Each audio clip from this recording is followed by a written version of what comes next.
Welcome to the first episode of the Anorak Entertainment Podcast. So happy to be here. I want to thank everybody for joining today. Should be a lot of fun. We got a lot of great news, I guess, if I could say it that way. We got some Knives Out 2 casting that's incredibly exciting. Lots of great stories, and I can't wait to talk about all that. I mean, obviously the main topic being Discovery just bought out Warnermedia, so that's a really interesting move. We got some crazy ass shit going on at Disney. So yeah, we'll get into all that here today. But before we get to that, if you haven't done so already, guys, please hit the like button below, subscribe to the channel, leave some feedback in the comment section, share this with your friends, and hit that bell for notification. And of course, I am not alone in this today. Here with me, I do have Miss Samee Ramirez on the news. Samee, how you doing today? Hello. Happy to be here. Excited for this new iteration of the show. And yeah, just excited and happy to be here as always. Yeah, I'm happy to have you here as always. So yeah, this should be a lot of fun. And then also sitting down with me today is Mr. Cisco Scartozzi. Cisco, how you doing today?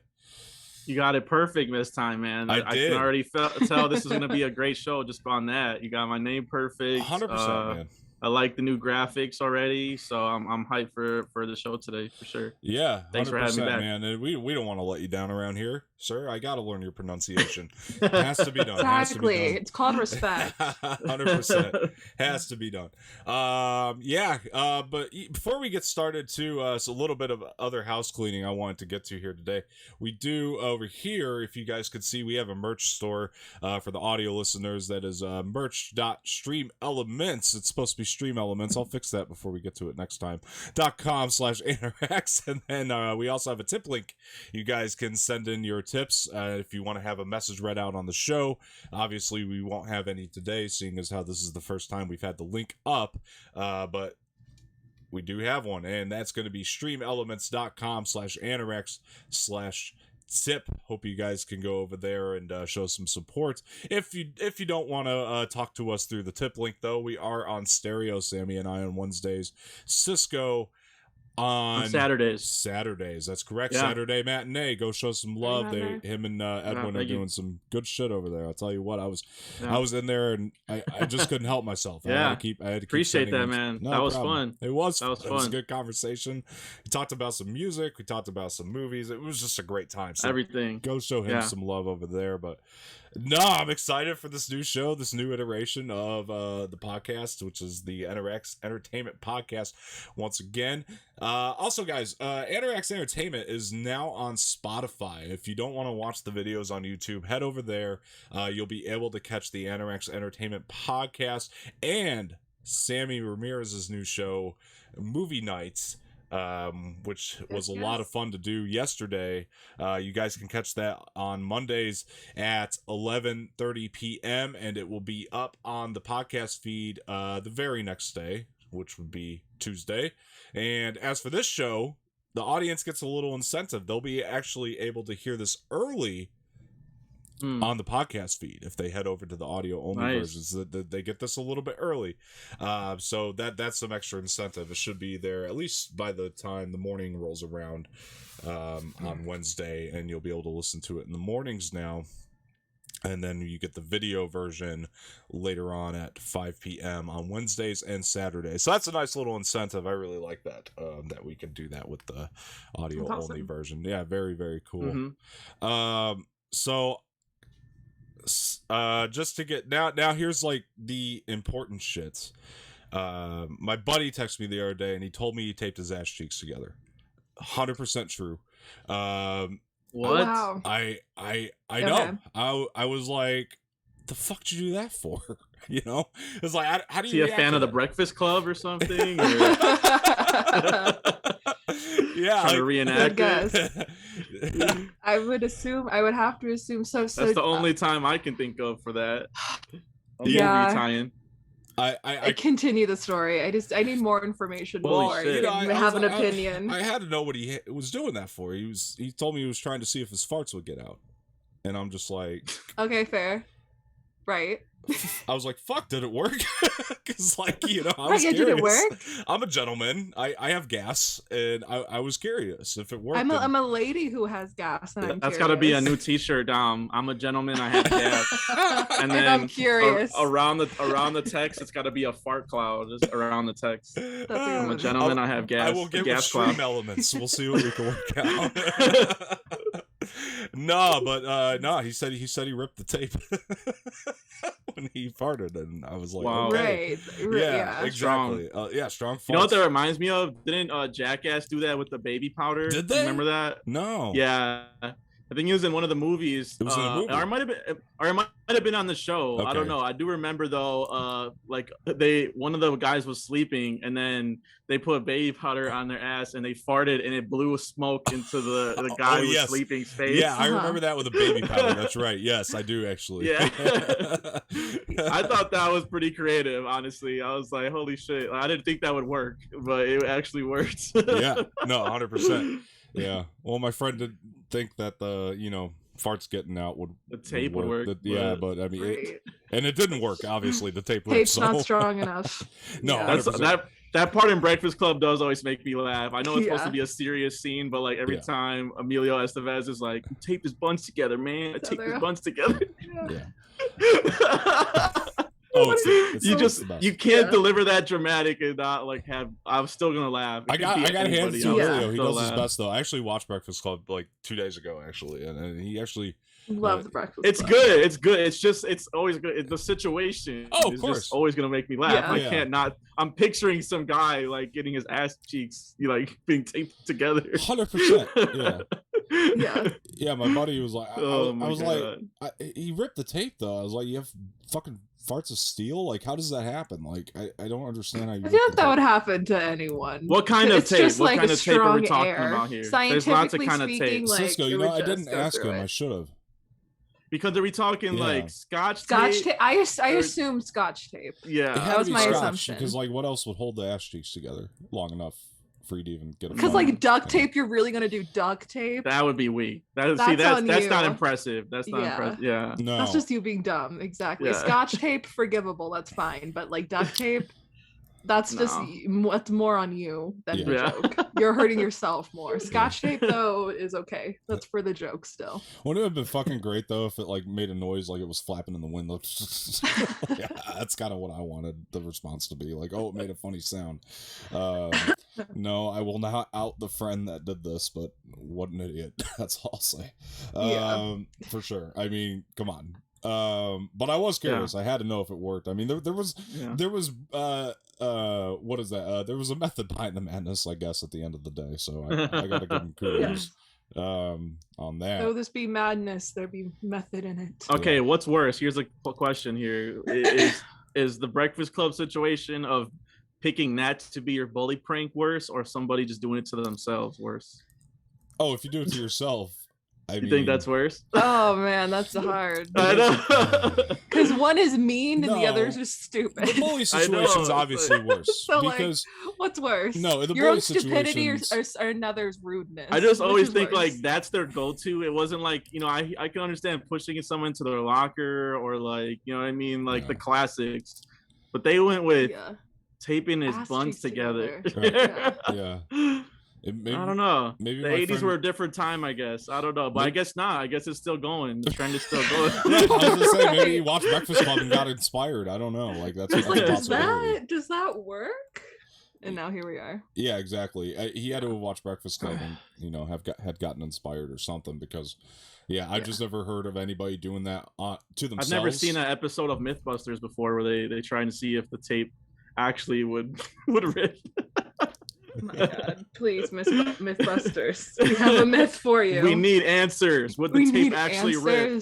Oh, we don't have money, but we need answers. You know what's funny? So we're calling on the Mythbusters. You know what's funny is like they could bust that myth, and I would still believe this happened to this particular friend. Like even if they busted that myth, and we're like, no, it's just a myth. I would still believe my friend ripped the tape when he found it. Like I would believe this for sure. Yeah, I mean, anytime they do a movie one, I'm still like, nope, I believe the movie over you guys. Don't care. Right, honestly. I can't remember what movie I just watched where I guess Mythbusters had like said it, you can't do it, and I was like, you know what, don't care, I believe the movie. Movie makes sense. Right. Yeah. No, 100%. No, of course. Like, I believe Luke Skywalker can throw his last. I remember what it was. Oh, do you? It was they said in Predator when Arnold puts the mud all over him, and that the heat vision doesn't work on him after that from the Predator. They said that that's not true, that if anything it would make you more visible because mud tracks heat or something, and you more visible. But I'm like, I've chosen to reject that. Made sense in Predator. I don't care. Yep, no. That's how Arnold beat him. It just, that makes sense. Yeah. I don't know. I'll tell Arnold has superpowers. I'll tell you what. I did. And Cisco, you'll believe this. I had no good way to segue to this, but I had to tell you, because I told Samee about this, and she was not surprised whatsoever. I'll tell you. Oh, I already know what you're gonna say. Yeah. I'm a fucking Star Wars nut. Like, I know that's stating the obvious, but I honestly love this for you, though. Like, genuinely, I'm glad you did that, because I just know the joy that brought you, and that is a good thing. 100%. So we love that for you. 100%. Anyway, tell the story. As I fix the text here too while I tell the story, up top here. There we go. Stream elements. But anyway, so I went on a Star Wars binge. Like, it took me about 2 days, but damn, that's it. I thought it would take a while. Well, that's a lot of movies. You did nothing else. The man did nothing else but sleep. A lot of movies, you say, but just you wait. Listen to this. I know you're thinking just movies. Yeah. Oh yeah, that's amateur shit. What an assumption. What an amateur assumption. I'll tell you what I did. I went through Phantom Menace, Attack of the Clones. This took, I did this the first night, and then started right in the morning the next day. Did Revenge of the Sith, then I did Solo, Rogue One, New Hope, Empire Strikes Back, Return of the Jedi, and then 4 episodes of the first season of Mandalorian, all in one day. That was 1 day's worth. Then woke up the next morning. And then I did. I'm just like, I could never. The rest of season 1 of Mandalorian, entirety of season 2, Force Awakens, Last Jedi, and then Rise of Skywalker. I'm telling you, I am on the path to enlightenment. This was incredible shit. Like, I was blown away. I tell you, answer me this question. You leveled up. You leveled up that day. It was amazing. Answer me this question, Samee or Cisco, either one of you. Okay. All right. Mandalorian season 1, season 2 come out, right? Like, let's say they came out before the sequel trilogy, and we got them exactly how they were. You get that little Snoke tease in the back to tank in season 2. You get the Luke Skywalker moment at the end of season 2. Then you go to the sequels. Mm-hmm. Do you think people would have reacted as badly to the way Luke was in Last Jedi had we gotten what we got in Mandalorian prior? I mean, either of you can answer. You know what? I think they would have been more upset a little bit. Really? I think it would have been a detriment thinking about it, because where do you leave? So thinking about where we leave Luke at the end of Mandalorian season 2, like, he seems very hopeful, very much wanting to help people.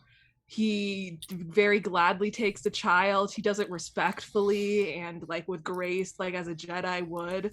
And then to have that be you end there, and then to go straight into Force Awakens, which you learned that the Jedi Temple that was destroyed, everybody there killed, murdered, they're all dead, and Luke is now being depressed somewhere on a rock. And then you show him, and then he's just the complete opposite. He's not willing to help Rey. He doesn't do anything out of the goodness of his heart, basically, as we talked into a lot of things that he does. And that's for a lot of people, Dom included, the good parts of The Last Jedi. But I think it'd be the last time I saw him, he was the exact opposite. Right. And if we're having it stay the way that it is, there's not much explanation as to why. It's still very much you think it'd be even failed. More of a dramatic shift, basically, kind of? Yeah. It would have been more. Yeah, it would have been a harder left turn, I think, actually. Not thinking about it. I don't disagree with your point. I think that that's a high possibility, but I also think there's that possibility of, because one of the biggest complaints from people after seeing Last Jedi was, we didn't get that moment with Luke, where we got to see him like go ham, like they wanted him to, and we get it in Yeah. Mandalorian, and then people probably would have felt more satisfied. Even me, like, I gotta be honest, watching it in the binge the way I did, like, I did feel like more satisfaction overall with Luke's arc. And I'll tell you what, I feel like, because I could do this. I have this ability to, like, obviously I've seen the movies, I know what movies I'm watching and everything, but I have this kind of ability to kind of put my mind on reset and just try to watch it with fresh eyes when I do this. And so for me, I was kind of sitting there thinking, man, if I was sitting in the theater and I had seen Mandalorian season 2, and again, I like the Luke stuff in Last Jedi, so take what I say with a grain of salt, but on the same hand, I mean, I was kind of feeling like maybe people would have been like, oh, we got Luke here younger, and he's one way. We got Luke here older, he's a different way. Oh, they should explain, maybe they'll fill in that gap, you know what I mean? Because at that point, people would have known we're going to do TV shows now. We have that ability now to put things on Disney Plus, fill in gaps, expand things, which I'm going to talk about a little bit more later on a different story that we're talking about. But still, I think that I don't know. I think it could have gone one or two ways, Samee, honestly. I feel like it would have been divisive a little bit less, though, because Lucasfilm would have given them that prior, as opposed to people feeling like, we just got that because they're trying to, like, say sorry about Last Jedi. You know what I mean? Because that's kind of how people feel now that it's here after the fact. So I think it would have been just a little bit less divisive, honestly, but probably still pretty divisive, I think either way, like, there's a lot of bold decisions in that movie. I just think people would have been a little bit more satisfied with Luke. It's like, well, at least I got that Mandalorian thing recently, I don't know. That's kind of where my mind goes. Well, but, I mean, I think there's two factors that, one, first of all, that I really hated that Luke scene in The Mandalorian. Like, it was the CGI that really took me out of it. Like, it took me out of the scene, and suddenly I wasn't watching The Mandalorian anymore. It was my least favorite part of the whole season. It was me too. It's probably my least favorite moment of the entire show. But everything leading up to it, I was freaking out because, like, I knew there was Luke before he took his hood off. So to see him, like, just going through people and, like, basically just walking right up to them, like, was awesome. I loved it. But the thing is that I don't think that that's that much of, like, we've seen that though before. Like, that's not much really. Of a we've seen Luke be heroic and do lightsaber battles and save people. You could argue not like that for sure. No, but I don't think that's enough to really change. I guess that's not enough to redeem it. That one kind of thing. Nothing too new or different happened for it to really have that big impact. I know a lot of people that are more satisfied with Lucasfilm since. You know what I mean? Like, personally, I do.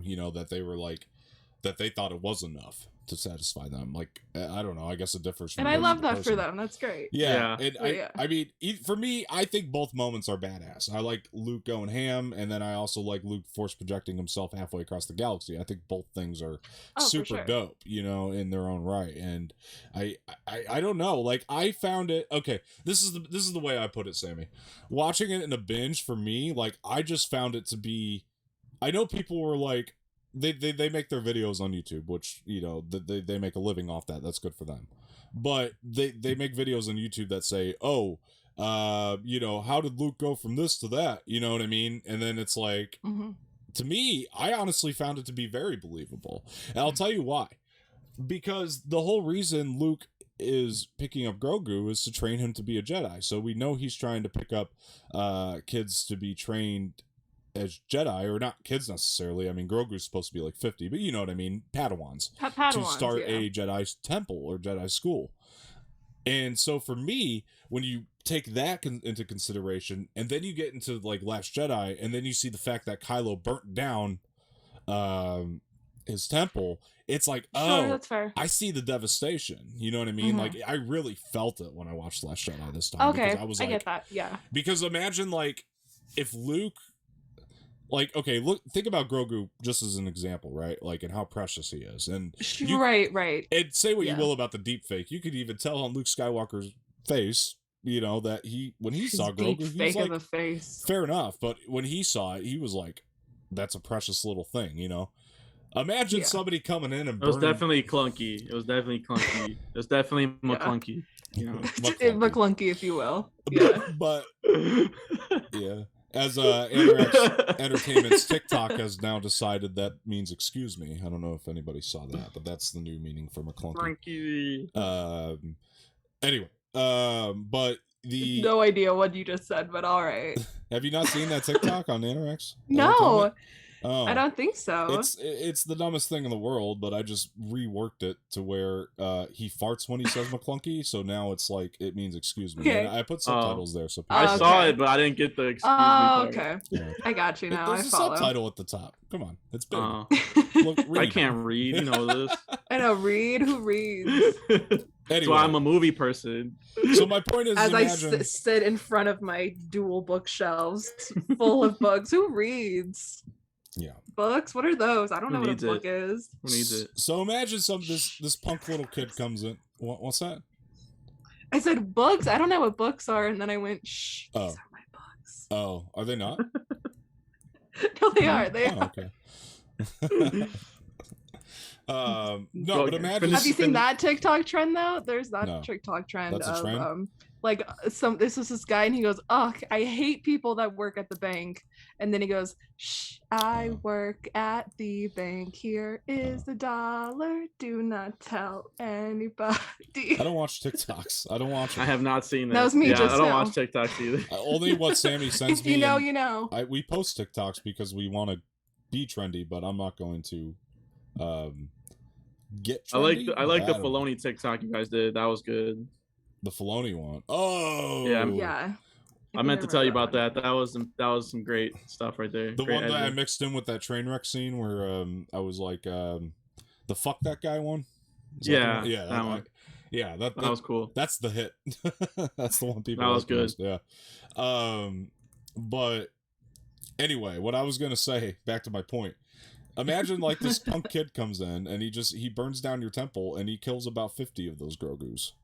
Right? It's like right. Yeah. No, I follow you there. I get what you mean there. That is 100% fair. I'm not saying it would have fixed everything. Being effective as well. Because especially if yeah, but especially think of just how much time we spend with Grogu and how it would feel to like understand that like, oh, did he, because we still don't know honestly, but you assume if it came up before you'd be like, oh, Grogu was a part of that then.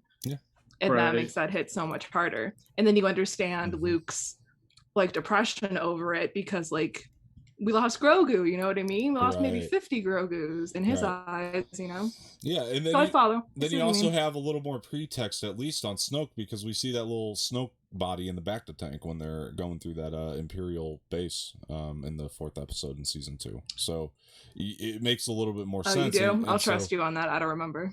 Yeah. Honestly, didn't catch that either. Yeah, I was like, I'll trust you on it, but pause on the moment. It's Snoke. Some people think it's something else. Like if you pause the moment and look, it's clearly Snoke. Okay. Yeah, when they're going through the back to tanks and they're like, because Mando actually goes, he's like. I think he actually says, "What the hell?" Because like they look at all the back to tanks and there's like weird shit in there. Pause it, look at it. It's Snoke, and then it's like a Snoke body, and then the other thing was, part of my brain really still rejects the Rise of Skywalker. Like I try not to, but then my brain will just naturally reject it. I'll be like, why would a Snoke be in the thing? Snoke's a person, and then I'm like, oh, that's right. Well, remember this Snoke point because I'm going to use this again on a story we're talking about later, but just remember this because for that reason, but.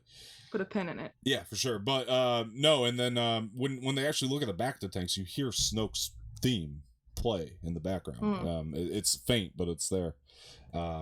So that's, it's Snoke for sure in that. But speaking of Star Wars, Cisco and I, we're gonna let's talk about the Bad Batch a little bit. Samee, have you watched this thing yet? I have not. Don't look at me. Right. I have not. Don't worry about it. I know. Right, didn't you start the Clone Wars to watch it, Samee? What happened? Not necessarily to watch it. I just wanted to watch the Clone Wars period, but a little bit. Yeah. I thought that was like your mission statement behind it. Yeah. But... You don't need to see the Clone Wars to get this series anyway, but yeah. No, I'm a little burnt out to be honest. Like I'm still a little burnt out. Burnt out from what? From Star Wars? Of Star Wars, yeah. Just a little bit. Didn't watch that much. I need some time away. All right. Well, I know, but still, just to think about it. Yeah, talk to Don when you've seen all the movies and shows in 2 days. Yeah. I'm like, I love the world. I want to be there, but like, I'm just not in the mood. All right. It's like you want to go for a walk or a run. And you're like, I'm not in the mood for a run today. Can't tell you why. I'm just not in the mood. Do it for the conversation. But anyway, I know. I gotta force myself. Yeah, come on. Either way, use the professionalism here. I know. Use the force. Where's the professionalism? Yeah. Use the force. Take it out. Take the burnout out. Yeah, so Bad Batch, Cisco. I know we kind of talked about this a little bit, but how are you feeling? Feel free to go into spoilers if you'd like. Yeah. There's not a lot going on yet.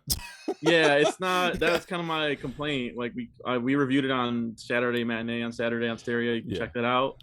Misfit_minded on there. But yeah, like we did like the first 2 episodes. Me and my co-host Edwin on there, and we're like genuinely excited. But like episode 3, we're getting kind of worried. Like you said, not much really happened. No. It's a lot of setup.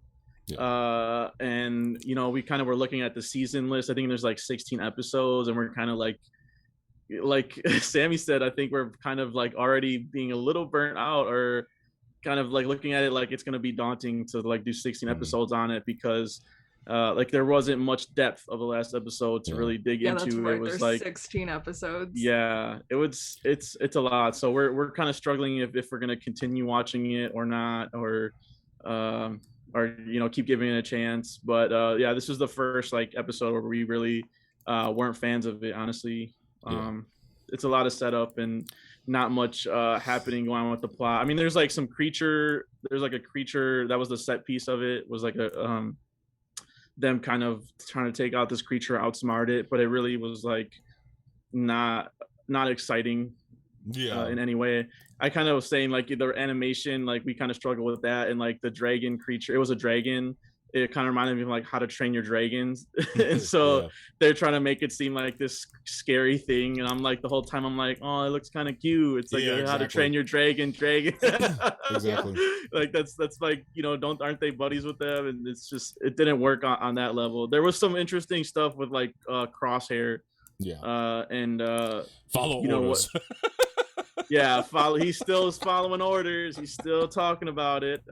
Wasn't a fan of that, but like just him just being a massive a-hole and bullying people and going to extreme lengths to follow orders, and Tarkin kind of not wanting to use clones anymore. I think that's like the best stuff of the episode for me that I talked about. But yeah, we'll see the next episode. It's hard with TV because you don't know everything yet. You have to go episode by episode. So I mean, first 2 I would say were hits. This one was like the first miss this season. So we'll see. Yeah, I mean, I'll kind of give my overall thoughts on the first 3 too. I guess just a quick breakdown, because I mean we haven't really talked about it on the channel yet.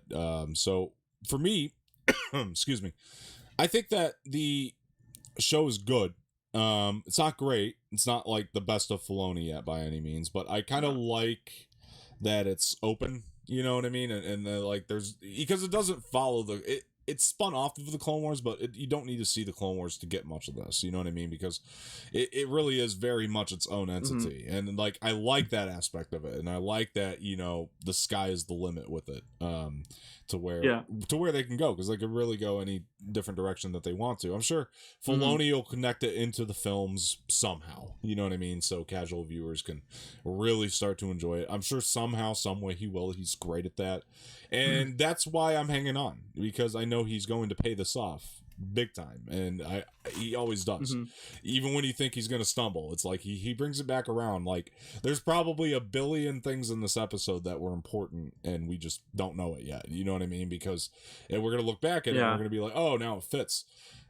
He's great at this. Samee could speak to that. I mean, with Clone Wars, I mean, there's just so much you don't think is going to be important, and he brings it back around, right? I mean, did you know you were on? Yeah. Sorry. Oh yeah, no. I didn't really think you were gonna put me on for this conversation. New show. Yeah. Yeah, sure. Welcome to Movie Night with Samee Ramirez. Sorry, go ahead. Welcome back.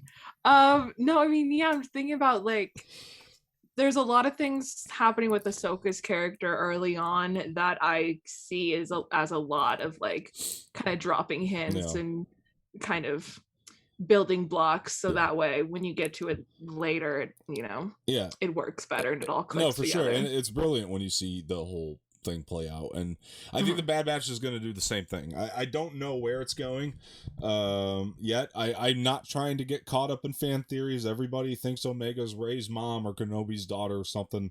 No. Haven't we learned our lesson about thinking that stuff?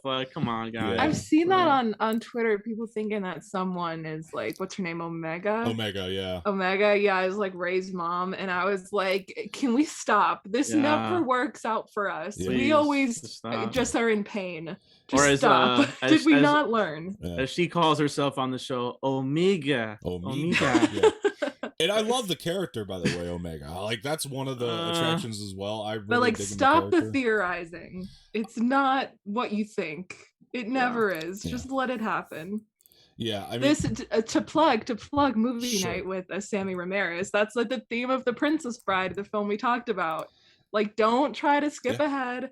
Don't try to theorize. Just let the story happen as it plays out, and you will be happier. We sure did talk about that a lot on movie night. My message to you, Star Wars fans. Yeah, no, it's true. Like, that's why I'm telling everybody to calm down. I mean, I enjoyed the Super Carlin Brothers video about it being Rey's mom. Don't get me wrong, it was great. They're the exception. Super Carlin Brothers can theorize whatever the hell they want. They're fun to watch. They're the exception. They're wrong. Like 99%. They can do whatever the hell they want. They are wrong like 99% of the time, but it's great. But their content is their videos about it are so good, though, that like the video, it stands on itself. It doesn't matter if the theory's right. The video was so good. And they have great evidence, but still, like, all these fans going off on that. It's like, no, calm down. Let's see what happens. I'm sure she's important somehow, but I don't know that it's going to be. She doesn't have to be a Kenobi. She doesn't have to be a Rey's mom. I mean, or Palpatine. Wouldn't that make Rey like a clone or whatever? Isn't she like a clone? Well, technically, Rey is of clone descent. I mean, I know that Rise of Skywalker didn't explain this to you at all. But, and I was like, what? Wait, how? Well, Rey's parents are clones. Who are Rey's parents again? From who? Clones of who? Palpatine cloned his own DNA, and that's, I guess, what makes the parents his children, and how Rey is his granddaughter. But it's just the dad, right? It was his son that's Rey's dad, right? Well, his dad was a defective clone. This is why I hate Rise of Skywalker. I know, I hate this movie so much. Honestly, same. But right, isn't it? It was Palpatine's son that had Rey. Right. Like, her mom was someone else, so that's why people are thinking this might be her. Right. We don't know where Omega came from yet, I guess. So it could so be. So that but son it's is just a clone of Palpatine's DNA. That's what you're telling me. Okay. He was like a defective clone, so he's like one of the Bad Batch, in other words, kind People of. just saying this because they both have accents, or what? What's the evidence? I mean, if you look at Rey's mom, where's the receipts? Other than their accents are similar. Seeing as how I just watched Rise of Skywalker, if you look at Rey's mom, I mean, she looks nothing like Omega, so it'd be really weird if they did that. Yeah, I forgot they even showed the mom. Like, I know for like 2 seconds. Of, yeah. No, I get it. Like, it's a stretch. I don't think it's gonna happen, but I don't think that's the thing. It's a stretch. Mr. Fantastic stretch. But he. Oh my God! Sorry, real quick. Speaking of which, Rise of the Silver Surfer, which I have never seen, that I really wanted to watch because I recently rewatched Fantastic Four a few months ago. It's finally on Disney Plus, and I haven't watched it yet, and I'm so excited. Oh, you like the Fantastic Four, the original? It was so dumb. The script was awful. I'm not gonna lie, I probably would like it too because it came out when I was a kid, so I probably do have a special nostalgia, sure, but it's not a good movie by any means. Probably like the Silver Surfer one too, because I love Silver Surfer, and just seeing that made me geek out when that came out too. So I haven't seen those movies since they came out, so I have no idea. It's like, are they a good movie? Do I respect them as movies? No, absolutely not. But was I entertained as hell and want to watch them over and over again? Absolutely. Was Jessica Alba in a blonde hair and blue spandex? I mean, yes. I mean, come on. And do I hate it and recognize all the sexism in it? 110%. But is that part of why it's so fun to watch? also 100%. Yeah. Chris Evans also takes off his shirt though, so there's equal sexuality in it. I saw a really good post on Twitter once that was like, I love watching Fantastic Four for the plot, and then it was 2 pictures and it was like the plot and it was Chris Evans and Jessica Alba, and I was like, they're not wrong. Yeah, that is a correct statement. Anyway, Bad Batch. We love the plot. Sorry, anyway, yeah, Bad Batch. Yeah, I agree with Cisco. Let's move on. So we had trouble like trying to stretch out talking about it on Saturday as well. Yeah. It's not a lot to talk about, honestly. Well, on the 3rd episode, I do kind of agree with you. Like it was, I mean, there's not really a lot going on. I mean, I did think it was cool how they brought forward that Saw Gerrera thing where he was, about the civilians, and we kind of see the opposite with that now with Sharpshooter. So that was a cool little, pull it forward type thing. And I thought the ending obviously had heart in that little moment, so that was nice. Yeah, that was cute. Yeah, I mentioned that. Yeah, that was cute. Yeah, and it kind of really made me like Wrecker a little bit more, so it at least had that going for it. But for the most part, it's like, all right, where's this going, Dave? I know he's going to do something. He's honestly my favorite character still. 3 episodes in, he's still my favorite character. He's just funny. Yeah, I like a guy who's just, his conviction is just one thing, and he just wants to beat stuff up, and like he's so like hard-headed and doesn't think about like I guess that'll be like one of my favorite parts. Hunter like scolding him because she's like, I'm not hungry, you can have my food, and he's like, all right, and he's like all geeked out, and he's like, you're gonna take away her food, she doesn't even have a room, like basically scolds him. He's like, oh my bad, never mind, I'm not hungry. No, that stuff played really well this episode. I all agree. That stuff was just really fun. Like he's just funny, and I like that. He's just such a, he's like the most masculine made like clone. Basically, that's what they just put the masculinity on like 100, and everything like brains and like manners is all on the low scale.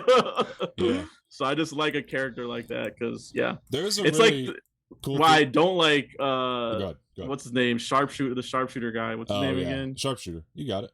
Is that it? Okay, yeah. That's why I don't like him, because he's annoying in that way. But I like Wrecker is like actually kind of charming in that way and like funny. Yeah, well, now this is one of the cool things, is one of the theories, and this is one that I feel like actually has a lot of weight to it. And it's about Wrecker, and Wrecker's growing on me. Like the first episode, he annoyed me, but like 2 and 3, I liked him more. I think he's growing on me now, so I'm really liking him. I liked him a lot in this 3rd episode, so that was 1+ for me. And one of the things he was like, remember that thing how he's like, my head hurts a little bit. Some people think his inhibitor chip is going to be activated, and he's going to turn. Be like frying. Well, he's going to turn like the Order 66 is going to be activated in his mind. I was wondering about that, like why? Because he was out the whole episode basically. He didn't really do much because he was like, I have a headache or something. I'm like, what? And it would just make sense for Filoni. He does this kind of thing all the time where he takes like one of the more likable characters. Like he wants you to hurt. He wants you to feel the pain. Like he's gonna fuck up my favorite character. Yeah, he wants you to feel every bit of pain, every drip of it. Exactly. He takes your favorite characters and makes them kill your other favorite characters. Yeah, like characters that are very light, he'll give them like big dramatic arcs usually. And I think that this is going to be Wrecker's. I think he is going to turn, like his inhibitor chip is just finally going to work, and it's going to be Order. So he's 66. like Jigsaw. Yeah. A little bit. Pain, you haven't seen anything yet. Let's play a game. That's Filoni when he goes to like write the episode, sits at his laptop, and he's like, pain. Hello, Star Wars fans. Would you like to play a game? Exactly. That's exactly what he does.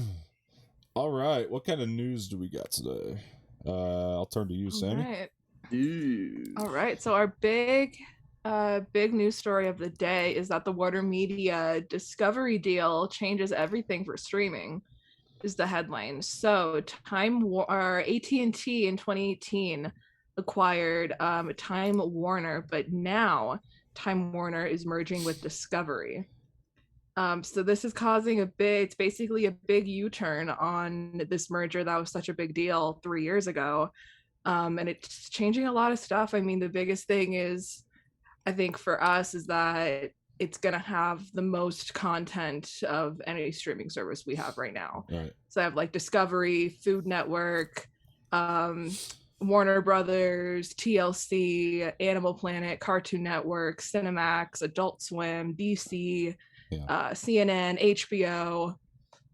So that's all going to be under this one umbrella. So what do you guys have about this? I love this. I love this. I think big business deals. I can't tell you how many times on this channel alone we've talked about a story from Warner Brothers, and I just said, what the fuck are they doing? They're so stupid. You know, because like they have made some of the dumbest decisions of any movie studio in the past however many years, and a lot of that is because, from my understanding, of AT&T. You know, and I heard a lot of the employees were excited about this. Honestly, over there, like they were stoked to come into work on Monday and find out that they're not working for a cell phone company anymore, and they're actually working for a network that has produced content. Yeah. The other thing, I did a little digging on Discovery and everything, and I hear that they're very collaborative and they put their creatives first, unlike some companies, which we'll get to later. And I think that that's a really important thing, and I think it's a great move. I think we're going to see better content out of Warner Brothers. Obviously, transitional periods take a while, so we won't see this kick in for maybe another 3-4 years or so. But as far as, you know, we won't feel the change, I guess, in terms of the content itself, I suppose. But, you know, I think that it will, we will see a up in quality. I think it could be pretty cool. I don't know. Cisco, what do you got? Yeah, I like this too. Just like the scope of what all they have. Oops, I got a light went out. Whatever, I'll fix it. But yeah, just like what you just was listing on Cartoon Network, Adult Swim, Cinemax, CNN, TBS, TNT, and then all the Discovery stuff. You know, with the Food Network and Animal Planet Discovery Channel, like. I mean, it's a lot of good stuff right there that's gonna like draw people in. I think like HBO Max is already like my favorite streamer right now, I think, or up there. It's up there. Just with the number of like old movies, classic movies, and new stuff they got coming out, like blockbusters. So yeah, I think this is like a good move to just broaden their reach for people that like are still on some of those TV networks and like those, and then they can find it on the streaming now with them. So yeah, I think it's only a good thing. Yeah, somewhere Christopher Nolan did a cartwheel when this news dropped. Samee, what do you think of this news? I mean, I don't have much original opinion. I'm excited for it. It seems like it's going to be a great thing. Again, I always love when actual creatives are the leads of entertainment companies and not cell phone companies are the head of entertainment companies. So this is a big win in that regard. Yeah, I'm just excited for what's to come. It seems like the streaming wars just get bigger and bigger and more battles happen every single day. And again, always happy for more content. So for me, this is a win. For sure. And what's next? Awesome. So next up, we have my favorite news of the day. I'm so excited. So Knives Out 2 has added to its cast list. So do you want to go ahead and merge these three stories? Or I figured you were probably going to do that anyway, but just what I was about to do. Just everyone, yeah. So everyone so currently announced, confirmed for the movie is, of course, already Rian Johnson directing and Daniel Craig coming back to play Benoit Blanc. And then we have Catherine Hahn, Janelle Monáe, Dave Bautista, Edward Norton, and then announced today, Leslie Odom Jr. Yes. This is going to be one of the best movies of all time. I already know it. 2 and 3. These are some of my most anticipated movies of the next 5 years. I cannot wait. I am already theorizing what kind of role they're going to play, but I don't want to, because could very much go against type real easy. I want Catherine Hahn to kind of be the Jamie Lee Curtis character in the first one. Right. That kind of rich snob lady that low-key thinks she's better than you but won't say it to your face. That is Catherine Hahn. She can play that to a T. I just feel it. She'll eat on that. But they might go against type, and she might be more of more of Ana de Mas's character, maybe. I don't know, but it's such a great pool of actors that I just get a great cast together and have a great script and a great director, and magic will happen. And I see it lining up for that to be the case here. couldn't be more happy. Yeah, I want to see. I want to see Edward Norton take on that Ana de Armas like straight role. I think that would be interesting. Cool. That'd be something different for him. He's been the villain though in a couple of roles. I can see them going that route. But again, they could play against type too. It's Rian Johnson, man. I mean, he could do he'll do the unpredictable. I mean, I think he is incredible. Rian Johnson's fucking smart, man. I've been saying it forever. Yeah. This casting is the perfect casting for this type of movie, and I couldn't think of anything better. Leslie Odom Jr. Are you kidding me? I mean, come on. It's great. Yeah. Edward Norton is one of the best actors of all time. Catherine Hahn is coming off hot of WandaVision. I mean, and then you got who's the other one? Why did I just space Janelle Monáe and Batista. Right, Janelle Monáe, Dave Batista. I mean, come on. These are like some of the hottest actors in Hollywood right now, and it's smart. Well, I think they said turn down Suicide Squad to be in this or something. Yeah, what do you think of the story, Cisco? I mean, I'm sure you're excited too. I mean, I was just I think it was on IndieWire or something. I was reading Batista's statement about it, and I think, speaking of smart people, I think Batista's like really smart in his career choices because I think that he could have been in Suicide Squad and fit in perfectly, but I feel like he wants to get away from there now, like the superhero thing, because they just announced that Guardians 3 will be the last time that he plays Drax. And so I feel like he just doesn't want to be pigeonholed into the superhero thing, and that's pretty smart because I mean he did like Blade Runner 2049. He did like the Stuber, which I actually thought was pretty funny. He did like the buddy cop comedy thing. I wanted to watch that. Good. I love Kumail, and it was on HBO when it right after it came out on DVD and stuff. It was on HBO, so I recommend that one. It's pretty funny. Like, so he just has all these muscles where he can go to like action person, but he also has comedy chops. So I think he's perfect. I mean, Edward Norton's been one of my favorite actors since I was like a kid. Like Fight Club is one of my favorite movies. I mean, just his resume, American History X, all those like 90s, Primal Fear, all those 90s, 2000s Edward Norton movies are just like all incredible acting. 25th Hour. I could just keep listing off shit. I mean, the Wes Anderson movies. It's just, the list just goes on and on. I think he's an incredible actor, even though I hear like on set, that's another story. But I don't think that, he's going to disagree with Rian Johnson or, you know what I mean, cause drama on set with Rian Johnson and all these amazing actors. I don't see it. So Leslie Odom Jr., he was great in One Night in Miami. Love Hamilton. There's not one casting decision so far where I was like scratching my head, like I can't see that being awesome. Like, these are all great actors and capable actors. Joseph Gordon-Levitt's going to be announced here soon, right? For this, I mean, obviously, I think it's going to happen.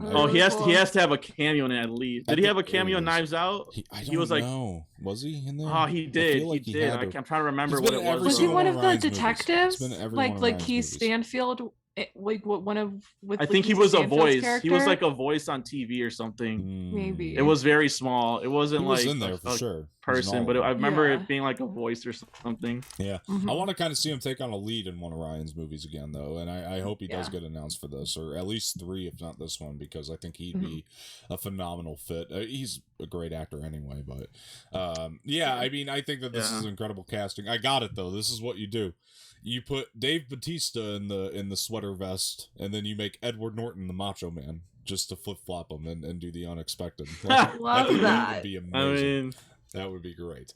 He was in the sweater vest and those tiny glasses, 2049. That's right. That was funny. Exactly. That was very, very against type, and that one which I really like. Yeah. So do that here, and then make Edward Norton the Macho Man, and it would just like not make sense. But I think that's part of the charm of these movies is they don't really make sense sometimes, but they're just so great on the same hand. Like, oh man, I love it. And I'm still waiting for Adam Driver to be announced. Although I think he might be the lead. I think he's going to be the lead of 3. Yeah, he'll be in 3. I don't think he's going to be announced yet. That's my theory. But like, I still wish. Wouldn't be mad though if he wasn't too. But I just have a feeling he's going to be like number 1. Well, I feel like you started a trend, Sammy, because I feel like you were the first one to say Adam Driver, and then like this thing blew up online, like cast Adam Driver. People want him. That's what I'm saying. Yeah, so I think like Knives Out 3 will definitely have him if there's no plans to do it. Like, it's just one of, like, in my opinion, the best current working actor with one of the best current working directors. Like, are you kidding? Like, are you joking? And they've already worked together before and had a great working relationship. And it was phenomenal. That was some of the best Kylo Ren, Adam Driver acting in the trilogy. Oh, I think Adam came Driver's from best Last performance Jedi. as the character was Last Jedi. I think honestly Ryan probably got same that out of him. Yeah, so yeah, it's true. He knew how to humanize that character extremely well, and I think that they are a perfect marriage working together. So I hope that he does get announced for one of these, 100%. I think he will. Yeah. I think he will. Yeah. So I found the JGL cameo. If you guys are interested. Sure. In Items Out. Sure. Yeah, I am actually. Okay, so and I think I remembered this because I had recently rewatched this and I was like looking for it. But like they're in a kitchen in the beginning of the movie, Anna de Armas, and like she's at her family's apartment or whatever, her house, right? And her sister's watching a movie on her laptop, right. Now I remember. And you can hear like the voice on there, and it's Joseph Gordon-Levitt saying, "We have the nanny cam footage." Yep. Yeah. So there you go. Next time he says we have the nanny cam footage. That's so funny. That's the quote. So he always gives them the next time you watch Knives Out. I told those two not to park over there. He always gives them the funniest shit to say. Yeah. Anyway, JGL is also a really good Twitter follow. If you guys don't follow him, he's great. Twitter. Yeah, I follow him. Yeah, he's awesome. He's awesome. Like a huge movie nerd, and he always drops movie shit. It's like pretty cool. Yeah. He wrote a 1,000-word essay on why Luke Skywalker's arc was correct in Last Jedi. Like why? Really? Yeah. Like that's a words. freaking nerd. Yeah. That's what I'm saying. Same. We stand together, but that's a nerd. I expect that from the internet, not from JGL. Like he does not have to do that at all. Oh, he did. Yeah. There's already like 10,000 people writing those essays. Like exactly. Oh no! Why he loved that Luke Skywalker's character? Yeah, in Last Jedi. Which I mean, he's best friends with Ryan, so he'd probably defend him anyway. But I don't know. Like if I looked like Joseph Gordon-Levitt, I would not be, doing writing 1,000-page essays. You don't have to. Movies. You don't have to. Yeah. Yeah, exactly. Like you're gonna get hired no matter what your opinion. I'm coasting off my looks and my acting. Right. Exactly. Yeah. All right. What's next? Awesome. So next up, some more big business news in the entertainment world. Oh God. So the Walt Disney Company. It's a whole long story. Maybe Dom can explain it's it very to long, me, but I'll try. So the Walt Disney Company, my personal Lord and Savior, the Walt Disney Company, is doing a major leadership shift. So Bob Iger is retiring, and and Bob Chapek. That's the one little impression I can kind of do. I can do a little. Yeah, it's not bad. Anyway, Bob Chapek is taking over as CEO of the company. And this is just throwing kind of everything into a whirlwind. There's a quote in here saying that the studio just doesn't look like the way it used to, and that since Chapek kind of lacks a lot of the things that Iger had, and it's just such a big concern that without kind of the charisma and flair of Bob Iger, how is the company going to keep doing? But we also have like Disney Plus direct-to-consumer subscriber growth went from 50 million to like 150 million in just a year. So things are like on the up and up over there. It's just kind of all in this kind of limbo state. And then also as well, creative chief officer of Walt Disney Studios, Alan Horn, is also going to be retiring. Yes. And Alan Bergman, who is the former co-chairman of the studio, is going to be taking his place. So we have a lot of big changes with everything going on in Disney right now. This is top corporate level. Yeah.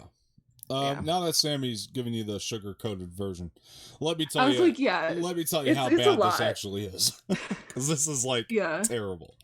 All right, so we got Alan Horn, who's been leading Disney films for a long time, leaving at the end of the year. Do you know who's taking Alan Horn's place? His name is it was right here. Alan Bergman. Great. Is his name. And what was his position before he took this new position, he was Sammy? The former co-chairman of Walt Disney Studios alongside Alan Horn. They were both co-chairman. Okay. All right. Thank you. All right. So you got a co-chairman who takes care of financial stuff. Now, Alan Horn was a co-chairman, but if you actually look into Alan Horn's resume, he has a lot of experience in filmmaking as well. He does. This new guy, what was his name? It doesn't fucking matter. Bergman. He has no experience in movie making. Let's talk about this other level of bureaucracy that they're adding here, Samee, if you would. There was another thing in there, I believe, about something else that is being added, another layer of what they're doing to the creative side, I believe. There was somebody else who got a new job there. Nice cushy chair to sit in, if I'm not mistaken. I'm not sure. The ones that I'm seeing are just Chapek and Horn. Okay, I read the article. Yeah. I'll just break it down. Yeah. Forget it. To be fair, I did skim the article, so this is fair. Let me tell you what's happening. We have Bob Chapek coming in, who, by the way, from what I understand, had a great relationship with Bob Iger. Apparently not anymore. Apparently they ain't friends anymore. This is what I was gathering, is that they're not, they ain't getting along. We got a ton of Disney employees that are very unhappy. I know a lot of them chimed in here and gave their 2 cents about how, Samee even said it, like things just don't feel the way that they did. We also have, at this point, a new level that the creative side has to go through. So we have co-chairman who was co-chairman, but his position on the what do you call that, chairman of the board, on the board, was to take care of the financial stuff. Then we have this other guy coming in right under him, and guess what he used to do? He used to take care of merchandising. Now, what Bob Iger did, always happens. It's always the merchandising people. Yeah. This is a trend in Disney. That's their bread and butter. I know. They're like, if you can do really well on our merchandising side, then for some ungodly reason, we'll let you make a movie. That's how movies get made. Because you could sell some Mickey ears for $30 at Disneyland. Like, yeah. Okay. Let's talk about Bob Iger for a second, because when Bob Iger when he took the position at Disney, and let's be honest, he's undoubtedly, I think at this point, the best in terms of movie studios CEO ever. He had a year where he had $7 billion hits. He started up Disney Plus, which is a massive success. I mean, insane. It's done beyond what they could have ever imagined. And what the other thing that Bob Iger did when he came in is he got rid of levels of bureaucracy over there, so that when you get somebody like Kevin Feige, he can say, hey, Alan Horn, this is what I'm doing. This is where I would like to put the movie. And Alan Horn can say, yeah, sounds good. I'll give you a couple notes here and there. But for the most part, sounds pretty good. And guess what Kevin Feige does? He puts out hit after hit after hit after hit. Guess what Kevin Feige is going to have to do now? He's going to go to this merchandising guy. The merchandising guy is going to go to the financial advisor. And the financial advisor is going to go with the Bob Chapek. And that's how creative decisions are going to be made now. Mm-hmm. You think Kevin Feige is going to stay at Disney very much longer? And by the way, not just Kevin Feige. Let's talk about John and Dave Filoni, who used to just have to go to Kathleen Kennedy. Kathleen Kennedy would go to Alan Horn, and Alan Horn would say, yeah, okay.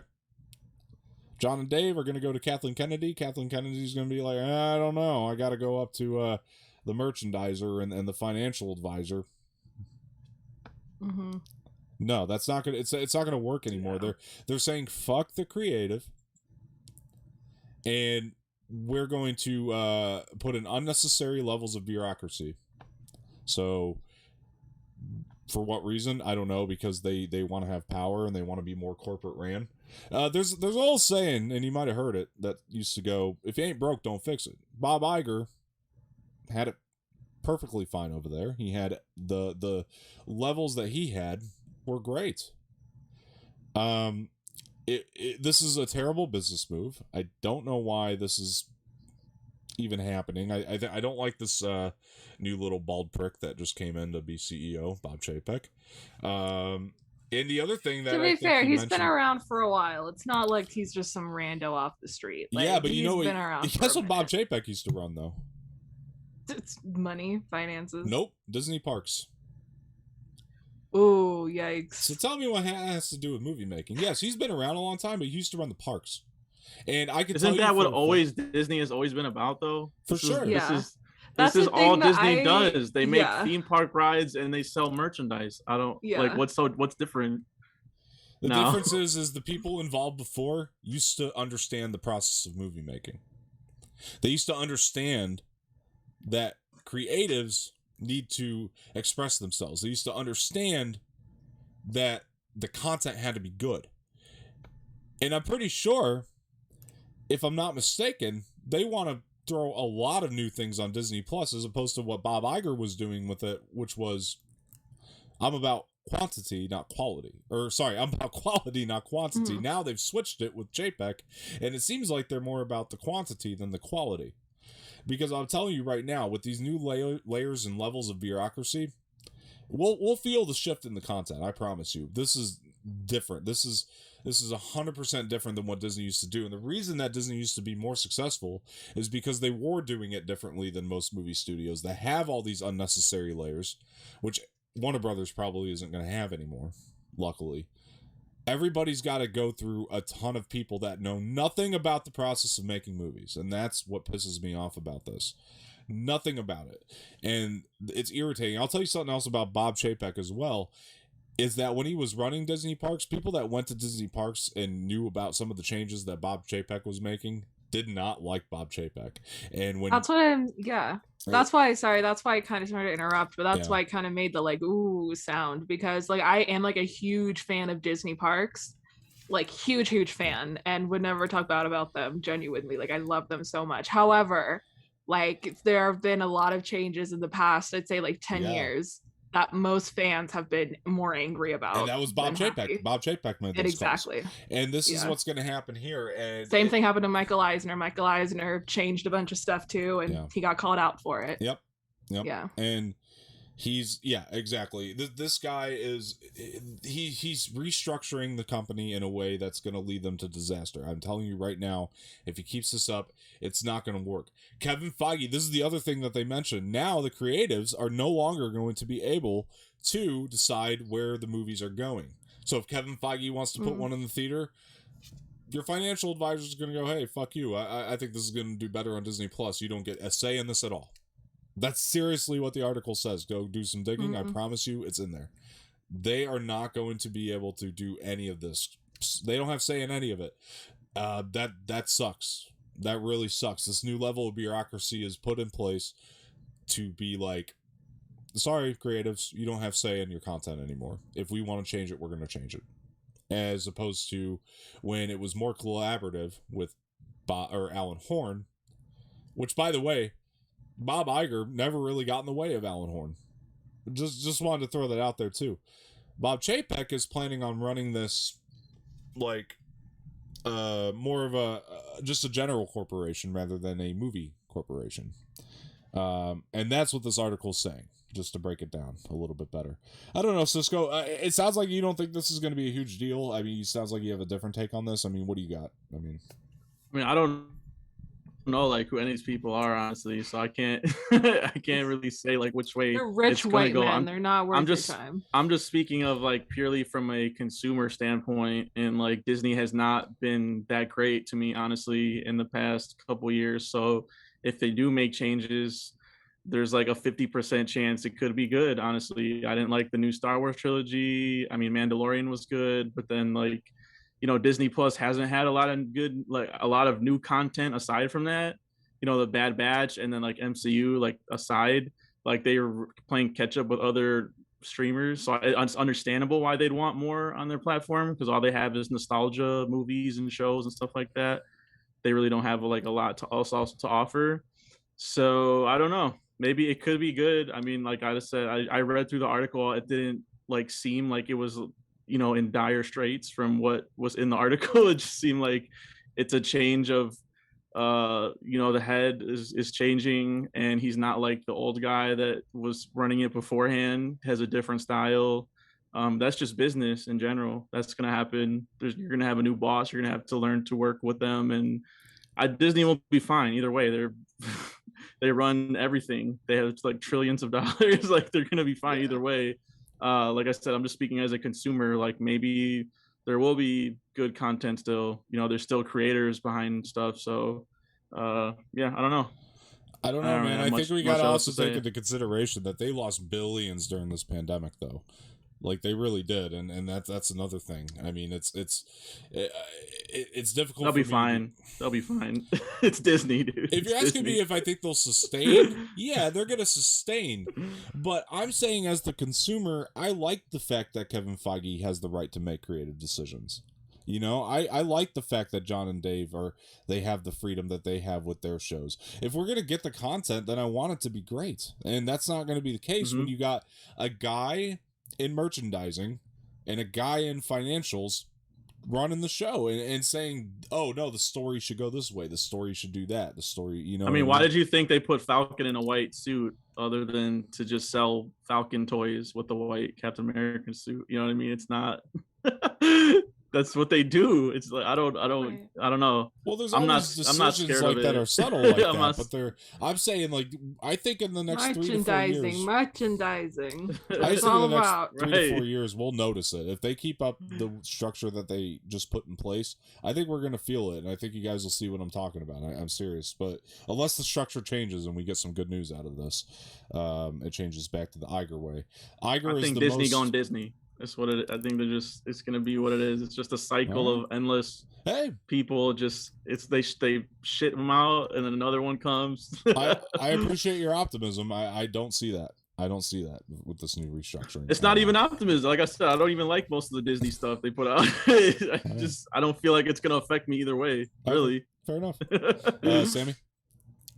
I mean, yeah, this is it's kind of a lot of we're gonna have to wait and see. You're gonna have to wait and see how it reflects in the content, because that's really the thing that's gonna take the biggest hit will be the content. And we're gonna have to wait and see like how big of a hit that is, because again, like their movies could come out and they could be absolute garbage, and then I'd be like, all right, let's get your pitchforks ready. Or they could come out and be like, they weren't good, but they were still Disney. Or they could come out and be same level or even better. But again, it's the thing of I just always been like, creative people there's so many writers, directors, producers, actors, creative people out there in the world that like we should not be giving these jobs to like people who have degrees in like business and finance, when there are so many creative people out there just aching to tell their stories. That like, why are we giving it to, again, these old rich white men?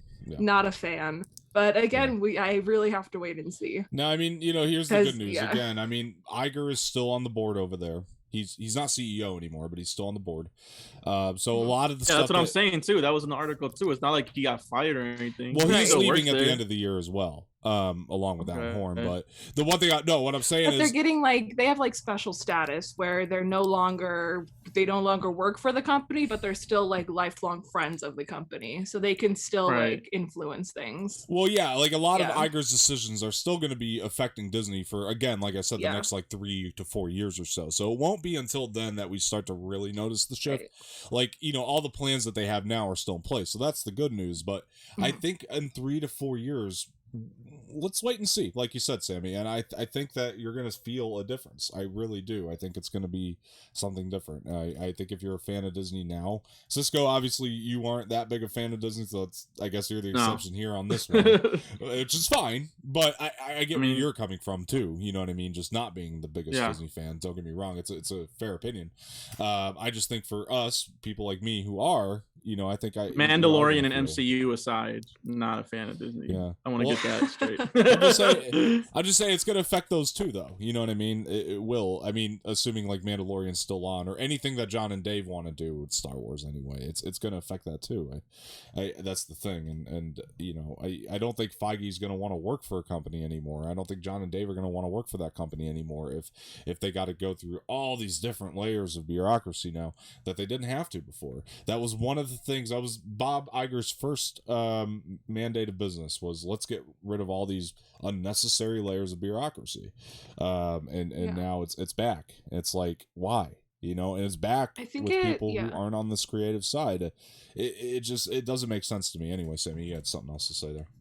Oh yeah, I think it really kind of also depends on like what are the alternative options for Feige. Like is Sony, gonna offer him a better deal with, less restrictions? Is Warner Brothers gonna offer a better deal? Because it's hard also because like where else would you go?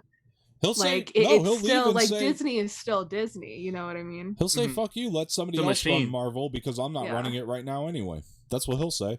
If he's not, it's just hard to be like, so it's like, because I always think of like the sandbox analogy, that so then he would then make the choice to then leave the sandbox, give it to somebody else instead of just moving the entire sandbox because somewhere else, or just adapting to where the sandbox currently is. Right, like, because he's not some seem like more work than the others. Because he's not going to have the same creative control he had in the past anyway. You know what I mean? So it's like he wouldn't want to work for that anyway. I wouldn't think. He makes good money. Don't get me wrong, but it's like whose control is worse? Whose control is more manageable? Yeah, he can just get other opportunities telling great stories elsewhere too. You know what I mean? And that's the thing. If he's not going to be telling the stories anyway or making those creative decisions, then what's the point of him staying? That would be huge if he just said like, because he would also be in some cases saying, if he says "F you Disney," he's also saying "F you Marvel."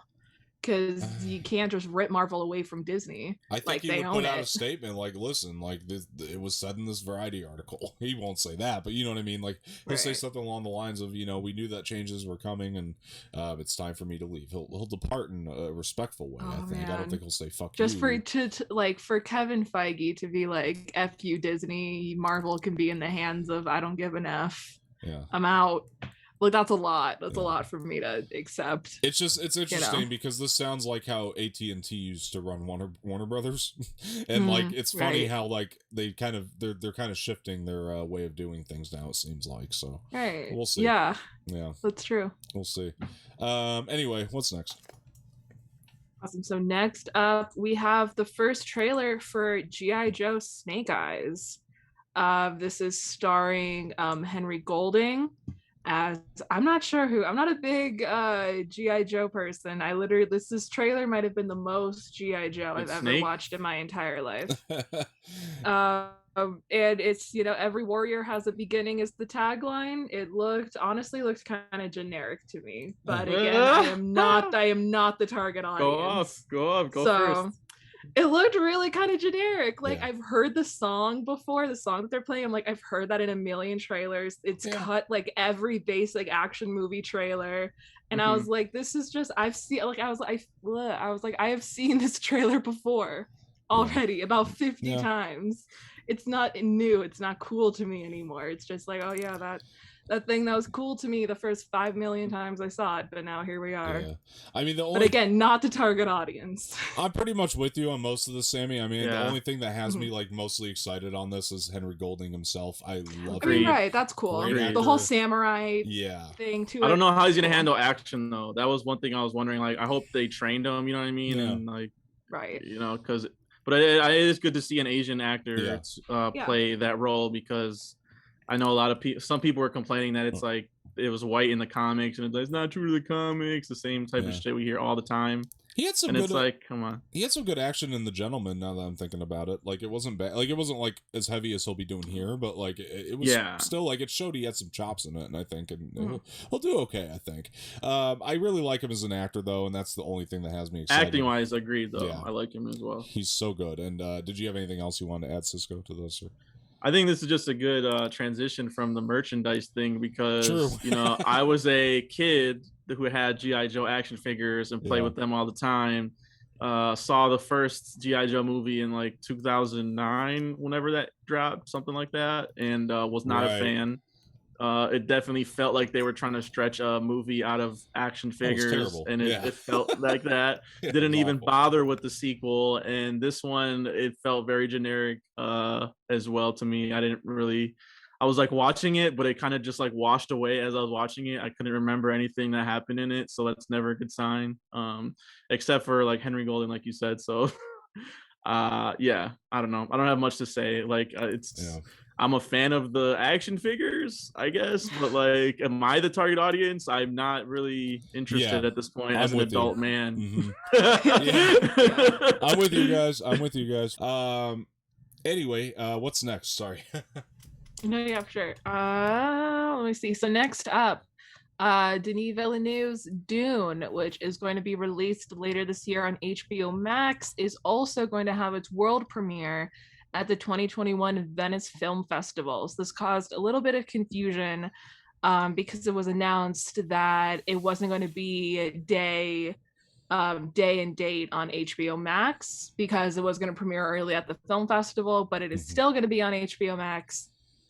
I believe October 1st, they said. So it's still going to be on schedule. It's all still good. It's just some people are going to see it at the Venice Film Festival before the rest of us do. Yeah. That's all the news there. Yeah. I'm good with this.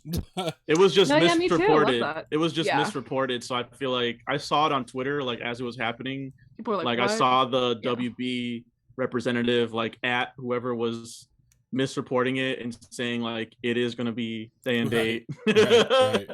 And so I didn't think it was going to be that much of a story, but like a lot of people are just confused by it. So I thought like, oh no, it's it's just to clear up the air here. Right. And to say to people, like I've said this on Saturday Matinee, like that might be one of the first times I get back into the theater this year is Dune. Well, hopefully before then, but I'm for sure seeing Dune in the theater over HBO Max. Like 100%. It's a Villeneuve movie. It's a definite like, IMAX watch. Yeah, it's a definite IMAX biggest screen possible. But you will have the option. So even though people said differently, you will have the option still. I like this. I think it's fine. You know what I mean? It's cool. It's good to clear up, obviously, all the confusion around it initially. So, I'm good with it. But Samee, what do you got? I mean, yeah. Go ahead, again, kind of just excited for it. I'm gonna, because here's the thing, Cruella is coming out on the stupid as hell premiere access on Disney Plus, and it literally makes me want to like die. Like a part of me dies every time I see that they're still doing premiere access. So I'm hoping to go to the theaters before and do Cruella and A Quiet Place. It must be successful though. Do you think? I feel like if they keep doing it, they must be making money off. This is like they don't make that much. The numbers for they don't make that much. The Mulan numbers were not good. And the Raya ones weren't they were a little bit better, but they still weren't great. Like the Raya weren't. Why do they keep doing it then? I don't get it. What do I pay for Disney Plus then? What do I pay for Disney Plus? Yeah. What is it? You can't like I could understand if it was something like maybe a $30 one-time purchase and then you get everything that will come out on Premiere Access, but every movie I have to pay $30 for. It's a Bob Chapek call. I could literally, my ticket for Cruella and Quiet Place 2 in theaters to do a double feature will probably cost less than $30. Oh, it will. Yeah, you'll be fine. It makes me that's angry. the nice thing. But I'm hoping, but the point of saying that. We don't have to do that. Go ahead. I was just going to say, theaters are back. We don't have to do that now. I mean, it's not like it's a must. It's an option. It's an option. I'm okay with that, I guess, being an option to see it at home.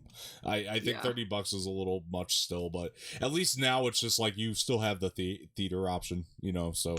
Exactly. Things are getting back to normal, which is great. So exactly. Because the movie theater by my house is still about like 20 minutes away, but it recently reopened again. So I was like, I could probably go, and I'm vaccinated, so I was like, this will probably be very safe. I did just skip my first shot as well, by the way. Just throwing that out there. But anyway, congrats. Hell yeah. I got Pfizer in each arm. I made them do one in each. Did your arm hurt? Moderna gang. It did. Moderna gang, nice. Pfizer squad over here, man. It did. It was sore for about 24 hours, but then it was okay. Mine hurt for 2 days. I got Moderna on it. So, I've heard Moderna is a little bit rougher. Like you feel the after effects just like slightly rougher.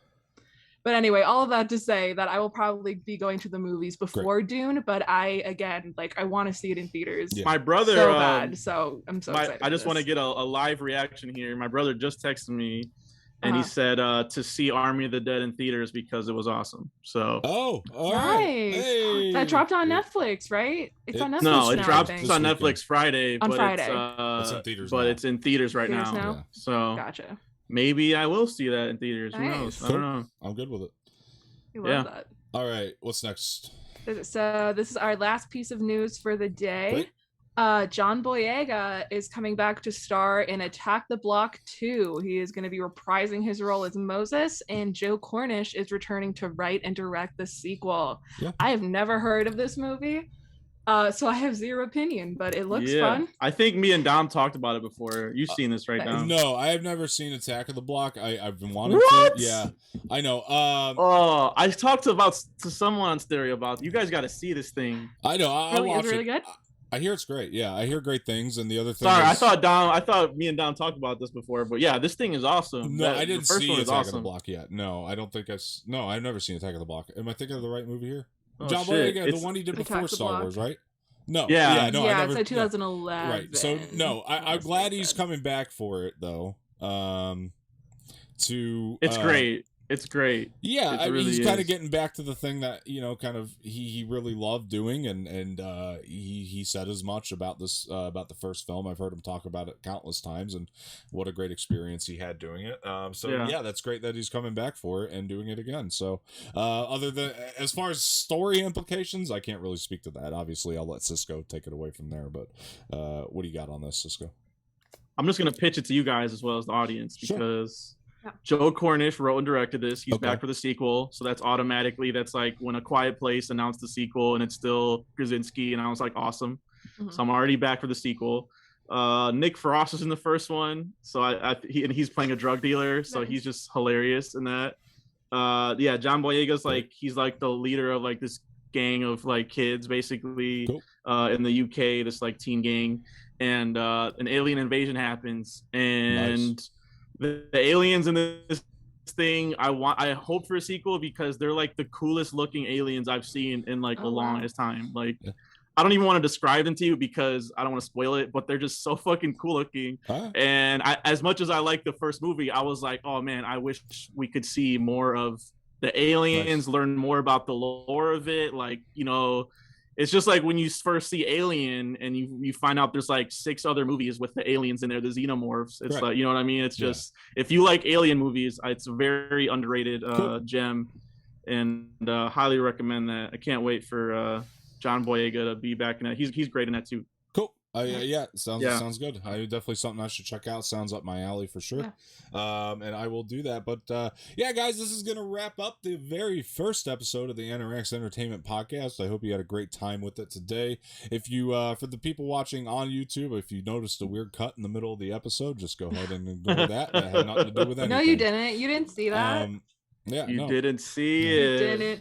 You didn't. Also, if I was muted there for like if I was muted there for like a minute, so sorry about that too. Had nothing to do with anything. Don't worry about it. You heard nothing.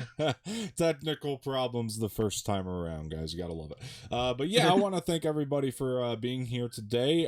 Make sure, guys, to check out our merch store. We got some cool stuff over there. I was looking at it and I was like, yeah, I gotta get me some of that. So definitely do check that out for yourselves. Looks like some pretty cool stuff that we got over there, and I hope you do buy it and purchase it.